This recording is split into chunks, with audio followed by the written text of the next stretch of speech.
So good morning, everyone. I'm sure, have you all at some point in your life looked for a boyfriend or a girlfriend? Yes? Okay. Yes, we have all done. So I'm going to tell you a quick story to start with. So this is my friend Joe. Once upon a time, he was single, and he was looking for a girlfriend. So he decided to put this ad on the bus stops, looking for a girlfriend. You can actually get the number there. Okay. So what happened with this ad? So Joe put a picture there of himself. But actually, when you think about it, when people saw it, they were like, oh my God, Joe's a bit bald, so I'm not sure. He has unbalanced ears. Actually, you can see the left one is bigger. And he has scary eyes. So he wasn't actually that successful with this ad, which is a bit sad. But then what he decided to do is he changed the ad. And he put a picture of him with his friends. So is that really Joe? So you can see Joe there dressed behind the Batman guy. And he said, okay, I'm looking for a girlfriend. And he was a bit more successful achieving his objective. Why did he do that? Well, there's something really simple that is called the cheerleader effect. And this means that we as humans, when we see someone within the context of a group, we take the average of beauty and we tend to pay less attention to the defects. So, the big ears and the bald hair were not there. So what am I going to talk to you about today? Today I'm going to talk to you about advertising, some about the simple principles that you can follow when you're creating your ads. Either you're creating video content for your organizations or display advertising for digital or press or prints or even simple print ads that you want to use. A bit about me. So I am leading the business for television advertising effectiveness at Nielsen. So I work with the biggest brands in the world, from Procter & Gamble, Unilever, Coca-Cola, HSBC.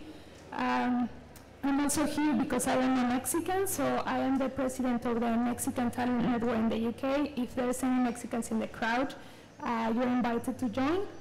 And I also lead some initiatives on entrepreneurship, and I'm achieving scholars, so the UK government scholarships to Latin America and the world.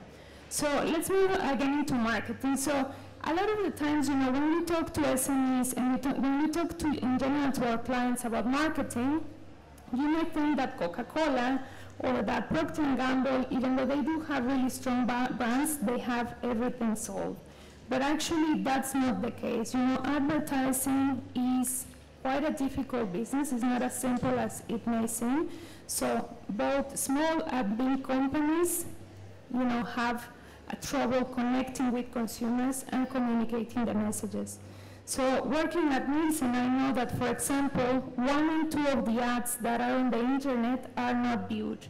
So when you think about your advertising, think about not only what you show, but where you place your ad. If you're going to be advertising in a newspaper or a magazine, it's important that, first page, top of the page, search, first search, first brand to be found. So think about where you place your ad, because it's also important.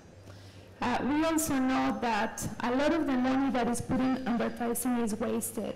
So in the UK, of all the ads that you see in the TV every day from big brands, only if you think about the younger audiences, 3% of those who watch the ad will remember the day after what the ad is about and what the brand was for.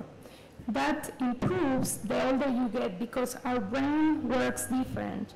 So when you're talking to younger generations, they are, as you know, they are multitasking a lot more than the older generation, but also the attention to detail and the ability to absorb information is different. So at the moment, not only yourselves, but big brands are struggling to appeal and to get the attention of the younger audiences. So advertising is a challenge, not only for big companies, but also for small companies and the people, the personal brand. So what I wanted to share with you today is something really fundamental, and it's really important to understand the fundamentals because that way you can reapply it to anything you do. And this is about our brain. So how does our brain think? There's two ways in which our brain thinks, and our brain thinks fast and slow. And this, in neuroscience and neuromarketing, the fast is called the system 1. And this is a system in our brain that acts on intuition, is really automatic, and is really emotional. This is something that you cannot express. I mean, before I'm even saying a word, our brains are working, hundreds of milliseconds ahead of what I'm saying. If you think about advertising and even seeing a person, before you can even express what you feel, you already have something that is being generated in your brain. And we're going to see why that is important in a second. So system 1 fast. We have the system 2, which is the slow system. The system that is making us stop is the system that is rational, deliberated, and logical. A couple of examples if we remember Joe. So if I look at this image, my system 1 would think he's dangerous, like don't even look at the ad because he looks like maybe a delinquent. But when we move to another type of advertising that may be more effective, the logical system, our system 2, is going to say, stop, there may be something interesting here. So the automatic brain is always taking us, and the system 2, which is the slow one, is the one that makes us stop. So if you think about your daily routines, you don't stop and think how to walk, but if there's an object crossing, the system 2 is gonna, intervene and say you have to think about walking because there's something passing. So, and this is also important for advertising because this is basically human behavior and the way we pay attention and then react and buy products or services or intake the communication. Okay. Okay, so just to check how your system is working, we're going to do a quick test. Just want to check, is the sound working now? Yeah, okay. So we're going to do an awareness test, and what I'm going to ask you is to count the number of passes that the players make, okay? This is an awareness test. How many passes does the team in white make?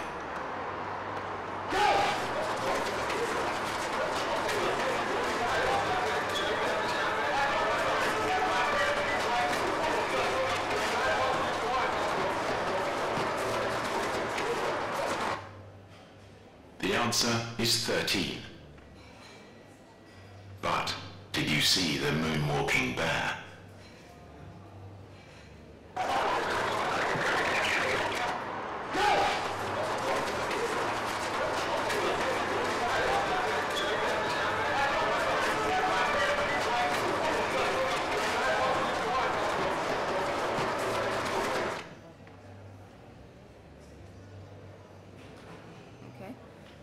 So, I mean, this is an experiment that was done actually to understand how the human brain, is processing system 1, system 2. So this applies also to advertising, right? If you think that your ad is there in the middle of so many things, and we are not aware of what we're doing, and we're not aware of what we're missing, which is scary because basically our brain is not recording everything, and in the system 2, the logical one, is not active all the time. Well, it's active, but it's not telling us every time, think how you walk, think what you're looking at. How many people actually saw the gorilla passing the first time? One? All right. And the gorilla was there. So this is what is happening every day to your brands and to advertising. I mean, it's completely missed, and we don't even know it, which is actually quite scary. Okay. So what drives effectiveness in advertising? If you think about the unconscious, the system 1, we have the emotional engagement, which is what we heard earlier on about, how do you make your brand connect. Emotional engagement, I mean, we at Nielsen have a neural lab where we actually understand the way in which the brain behaves or reacts to advertising. And a lot of the people think that emotional engagement is your heart beating, for a brand. But it is actually the level of attention and when you see someone, the level of connection that you're going to generate. So am I going to pay attention to it, basically? Am I going to lean forward and say, I want to understand, I want to activate my system too, and see what this is offering? We have memory. If memory is not consolidated, any advertising that you do is not going to work. Imagine if you're meeting someone for the first time. If you don't establish that connection with the person, tomorrow you're not going to remember who the person was. So think about that in the context of your brand. What is going to make you memorable? What is going to make your advertising memorable? And I'm going to show you some tips in a bit. Attention. Again, how do you grab attention? Bless you. How do you grab attention? How do you avoid people from, consider your advertising that gorilla, ignoring it? How can you grab attention? Maybe, the gorilla was yellow or orange or had, jumped into the front, you would have noticed. So how do I drive that attention? And at the end of the day, action intent.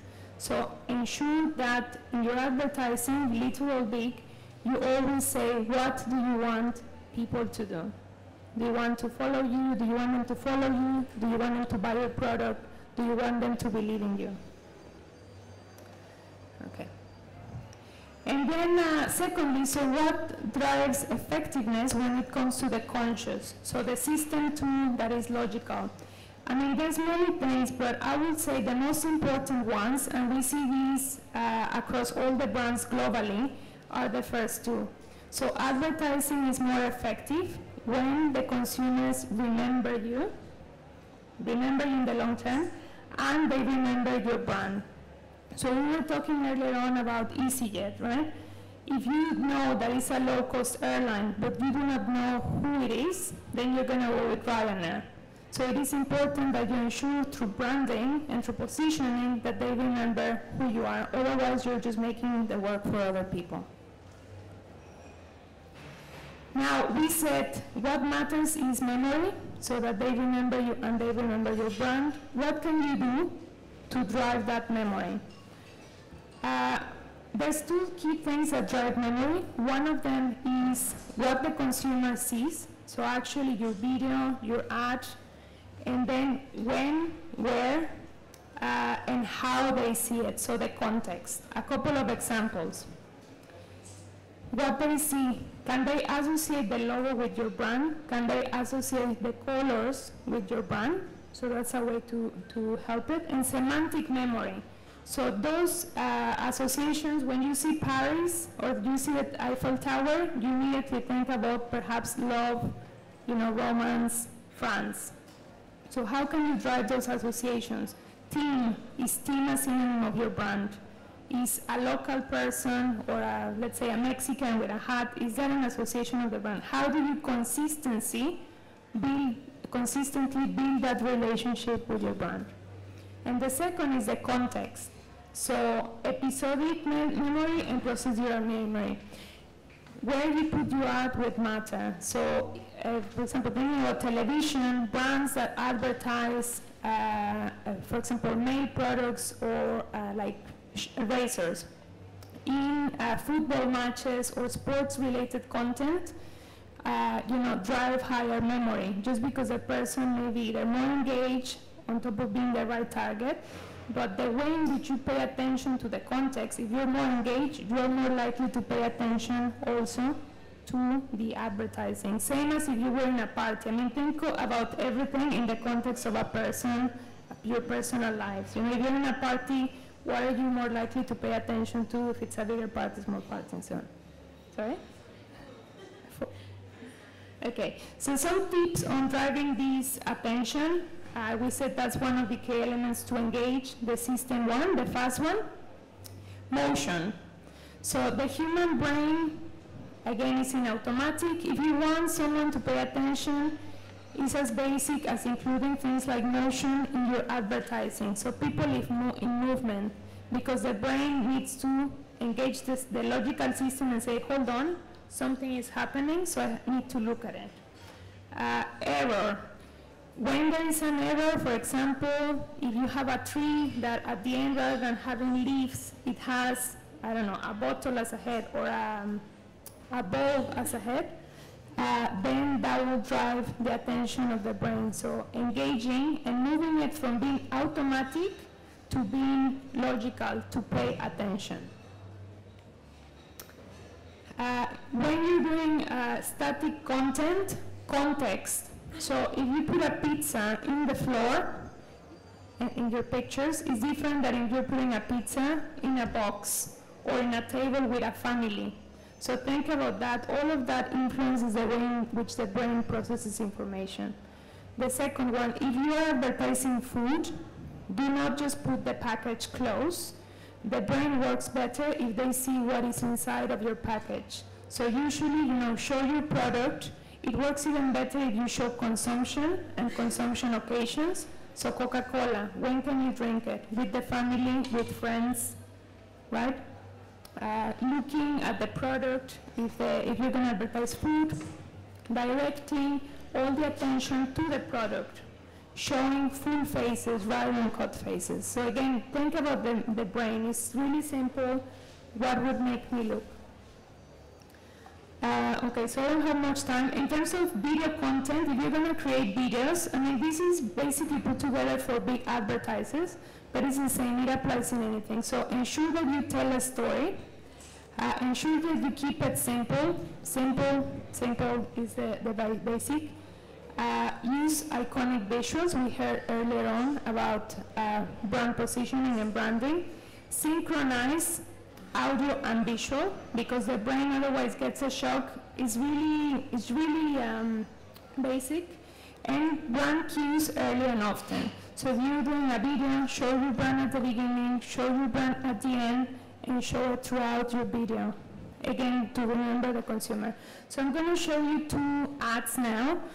One of them was the original ad.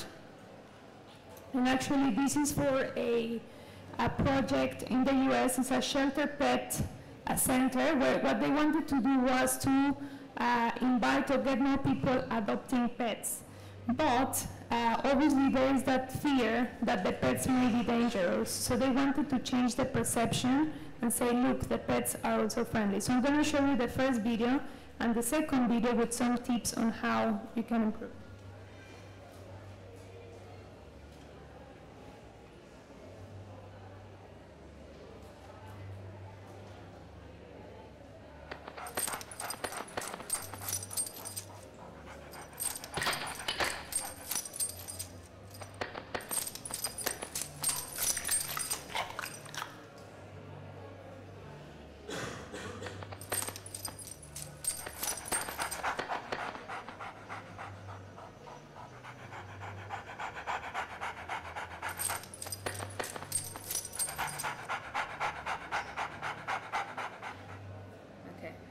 So that is a really cute video, I think. And you will think, oh my God, it's so effective, it's so cute, it worked. And it did work, but there were some issues with the video. So the attention of all the consumers was on the dog. And what we want them to know is that they need to adopt. So it's, yes, the dog is cute, but you need to adopt. So the brain engaged where we didn't wanted to engage. Also, it wasn't clear at the end what the call to action was, because it was just a dog. So there wasn't a synchronization of audio and visual. And I'm going to show you how it ended up.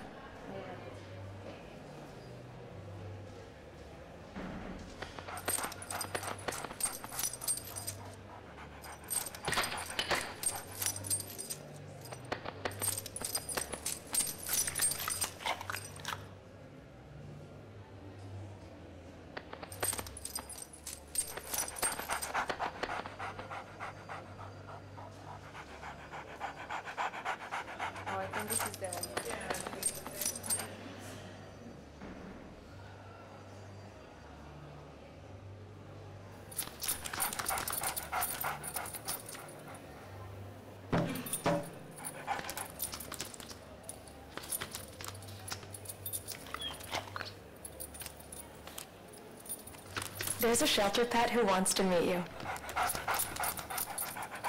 Meet one today. Visit theshelterpetproject.org. Adopt. Yeah, so I mean, I don't know if you were able to pick up many of the changes, but that was change actually using the brain waves of different people to understand where the effectiveness was likely to happen. And little changes that may not be perceived by, the system 2, the slow one, are perceived by the system 1. So showing the logo at the end, voice and visual combined, putting the attention of the person where you want it to be. So we don't want the attention at the end on the dog, we want the attention of the call to action. So, I mean, basically, just remember that, the human brain is really simple in a way. Keep it simple, use cues, brand cues early and often, and think about, what will work. So simple, emotionally engaging, remembering the brand and remembering what happened within the context. So I hope those tips help you to create your ads for your companies or for your own person. Thank you.